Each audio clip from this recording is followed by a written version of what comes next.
नाजरीन, आज से तकरीबन 100 साल पहले 15 अक्टूबर 1917 की सुबह एक स्लेटी रंग की फौजी गाड़ी पेरिस की सेंट्रल जेल से निकली। उस पर एक 41 साला खतून सवार थी, जिन्होंने एक लंबा कोट पहन रखा था और उनके सर पर एक चौड़ा हैट था।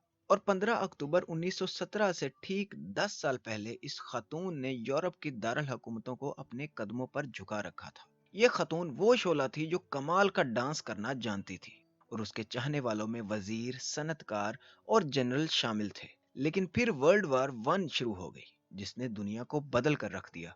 उस खतून का अब भी ये ख्याल था कि वो यूरोप भर की आंखों में अपने जलवे बिखेर सकती है। लेकिन अब ऊंचे ऐवानों में बैठे मर्द उससे कुछ और चाहते थे। उन्हें अब उनका हुस्न नहीं बल्कि उससे मालूमात चाहिए थी। ये खतून माता हरी थी, और आज यानी 15 अक्टूबर 1917 की सुबह उसे मौत के घाट उतारा जाना था। उस पर इल्जाम था कि वह जासूस है और फ्रांस के फौजी अफसरों को अपने जाल में फंसाकर उनसे राज हासिल करती है, और इन राजों को हासिल करके जर्मनी की फौज के हवाले कर देती है। अखबार मिर्च मसाले लगाकर खबरें छापते थे कि उनकी वजह से हजारों फौजी मारे गए हैं। लेकिन अदालत में जो सबूत पेश किए गए, उनसे कुछ और कहानी उभर कर सामने आई। वो असल में डबल एजेंट थी, यानी वो फ्रांस और जर्मनी दोनों के लिए जासूसी का किरदार अदा कर रही थी, और उन्हें कुर्बानी का बकरा बनाया गया था। माता हरी की मौत के 100 साल बाद फ्रांसीसी मिनिस्ट्री ऑफ डिफेंस ने कुछ ऐसे डॉक्यूमेंट्स जारी किए हैं, जिससे दुनिया की तारीख की इस मशहूर तरीन जासूस के बारे में नए इंकशाफात हुए हैं, जो इससे पहले दुनिया की आंखों से ओझल थे। उनमें 1917 में माता हरी से होने वाली पूछगछ के डॉक्यूमेंट्स भी शामिल हैं। उन डॉक्यूमेंट्स में से कुछ डॉक्यूमेंट्स को माता हरी के आबाई शहर ल्यूवार्डन के फ्राइज म्यूजियम में नुमाइश के लिए रखा गया है। इन डॉक्यूमेंट्स में मैड्रिड में जर्मनी के फौजी अत्ताशी की जानिब से बर्लिन की तरफ भेजा गया खत भी मौजूद है, और यही वो खत है जो माता हरी की गिरफ्तारी की वजह बना। मार्गरेट जैले 1876 में पैदा हुई थी।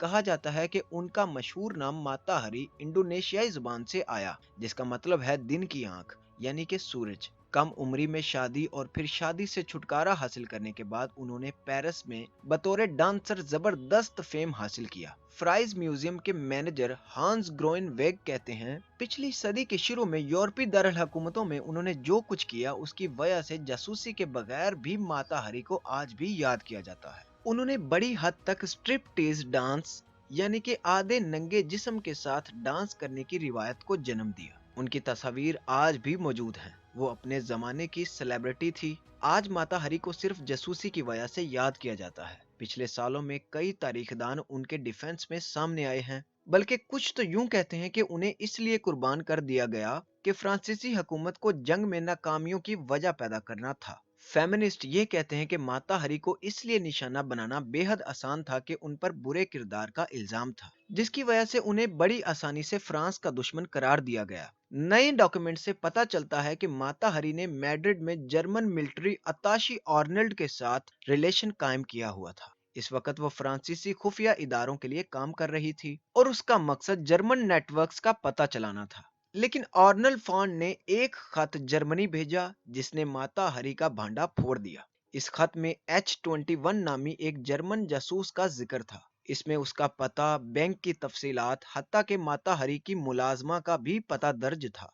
फ्रांसीसी हुकूमत को ये बात तस्लीम करने में कोई दुश्वारी नहीं हुई कि H-21 दरअसल माता हरी ही है। फ्राइज म्यूजियम में ये खत भी मौजूद है, बल्कि यूं कहना चाहिए कि इस खत का सरकारी तर्जमा मौजूद है, और यहीं से सारा मामला गड़बड़ होता हुआ नजर आता है। ये खत कोड वर्ड्स में था, लेकिन फ्रांसीसी बहुत पहले जर्मन कोड वर्ड को समझ चुके थे। जर्मनों को भी ये बात मालूम थी कि फ्रांसीसी उनकी खुफिया जुबान जान गए हैं। दूसरे और सादा अल्फाज में जर्मनों ने जानबूझकर वो खत भेजा ताकि फ्रांसीसी अपनी ही जासूस को पकड़कर मौत के घाट उतार दें। लेकिन एक और नजरिया ये भी है कि रिकॉर्ड में सिर्फ तर्जमा ही क्यों है, असल खत कहाँ है? क्या ये मुमकिन है कि फ्रांसीसियों ने खुद ही वो खत घड़ लिया हो ताकि माता हरी को पकड़ा जा सके, और यूं एक खतरनाक जासूस को पकड़कर अपनी कामयाबी का ढंडोरा पीटा जाए? चाहे ये जर्मनों का काम हो या फ्रांसीसियों का, दोनों सूरतों में फंसी तो माता हरी ही। डॉक्यूमेंट्स में माता हरी का एतराफ जुर्म भी शामिल है। उन्होंने अपने तफ्तीशकारों को बताया कि वो वाकई ही एक जासूस हैं, लेकिन ये काम उन्होंने सिर्फ पैसे हासिल करने के लिए किया, और उनकी हमदर्दियां फ्रांसीसी फौज के साथ थीं। लेकिन उनकी बात पर किसी ने यकीन नहीं किया। उन्हें पेरिस के साथ मौजूद एक छोटे से शहर विंसन लाया गया, जहां 12 सिपाही बंदूकें लेकर उनका इंतजार कर रहे थे। कुछ इत्तलात में यह भी कहा गया है कि माता हरी ने अपनी आंखों पर पट्टी बंधवाने से इनकार कर दिया था। उसने एक हाथ हिलाकर अपने वकील को खुदा हाफिज कहा। कमांडर ने अपनी तलवार तेजी से नीचे झुकाई। 12 राइफलों की सदा फिजा में गूंजी और माता हरी अपने कदमों पर गिर पड़ी। माता हरी की लाश को कबूल करने कोई भी नहीं आया। उसे पेरिस के एक मेडिकल कॉलेज के हवाले कर दिया, जहां मेडिकल स्टूडेंट्स उसकी लाश पर तजर्बात करते रहे। माता हरी का सर म्यूजियम ऑफ एनाटॉमी में महफूज कर दिया, लेकिन 20 साल पहले माता हरी का ये सर वहां से गायब हो गया। किसी ने उसे चोरी कर लिया था। नाजरीन, इस तरह की मजीद वीडियोस देखने के लिए हमारे चैनल नॉलेज कैफे को सब्सक्राइब कीजिए।